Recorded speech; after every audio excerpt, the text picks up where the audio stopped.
BRS MLC కవితపై ఎలాంటి చర్యలు తీసుకోబోమని చెప్పినా ఈడీ రాత్రికి రాత్రి కవితను అరెస్ట్ చేయడం దారుణమని సంగారెడ్డి ఎమ్మెల్యే చింత ప్రభాకర్ అన్నారు.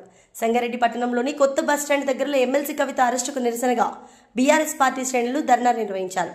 ఇతర రాజకీయ పార్టీలను అణచివేసే ధోరణిని ప్రధాని మోడీ ప్రభుత్వం మానుకోవాలని ఎమ్మెల్యే చింత ప్రభాకర్ అన్నారు. ప్రతిపక్షాల నాయకులపై ఈడీ దాడులు చేయిస్తే ప్రధాని మోడీ అధికార దుర్వినియోగానికి పాల్పడుతున్నారని ఆరోపించారు. వెంటనే ఎమ్మెల్సీ కవితను విడుదల చేయాలని డిమాండ్ చేశారు.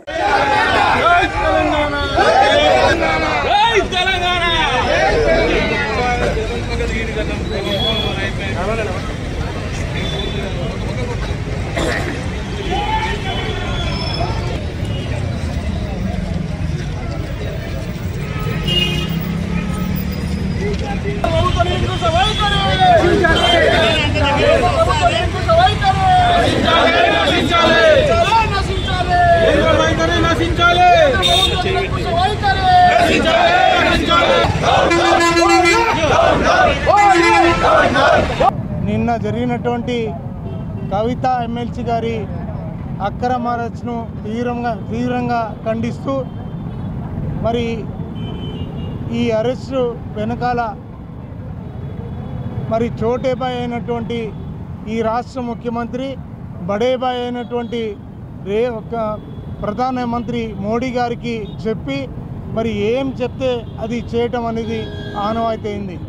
మరి కాంగ్రెస్ అనేది ఈ రాష్ట్రంలో బీజేపీతో కొమ్ముకై ఈ రాష్ట్ర బీఆర్ఎస్ పార్టీకి ఇబ్బంది పెట్టాలని ఆలోచన చేస్తూ ఉన్నారు.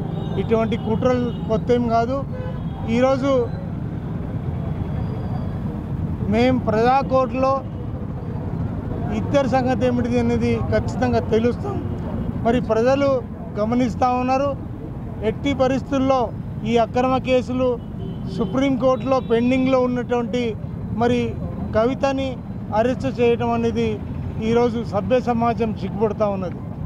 ఈరోజు ఏ తప్పులు చేసినా ఎన్ని తప్పులు చేసినా మరి ఆ పార్టీలో బీజేపీ పార్టీలో జాయిన్ అయితే తప్పులన్నీ మాఫీ అయ్యి వాళ్ళు పునీతులు అయిపోతారు. ఈరోజు ఈడీ కానీ ఐటీ కానీ సిబిఐ కానీ వాళ్ళ జేబులో ఉన్నటువంటి ఈ చుట్టాలు వాటిని ప్రయోగించి ఈ రాష్ట్రంలో ఎవరైతే వాళ్ళ మాట విన్నారో వాళ్ళకి ఇవి ఉపయోగించి తీవ్రంగా ఇబ్బందులు పెడతా ఉన్నారు.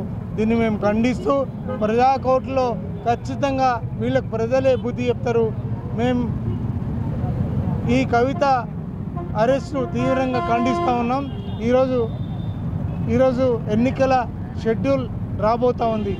మరి రాబోతున్నటువంటి సందర్భంలో మరి మోడీ గారు ఈ రాష్ట్రంలో ఉన్నటువంటి సందర్భంలో మరి కవితను అరెస్ట్ చేయడం అనేది మరి సిగ్గుచేటు సభ్య సమాజం సిగ్గుపడుతూ ఉన్నది. మేము దీన్ని తీవ్రంగా ఖండిస్తూ ఉన్నాం. కేంద్ర ప్రభుత్వం నిరంకుశ వైఖరి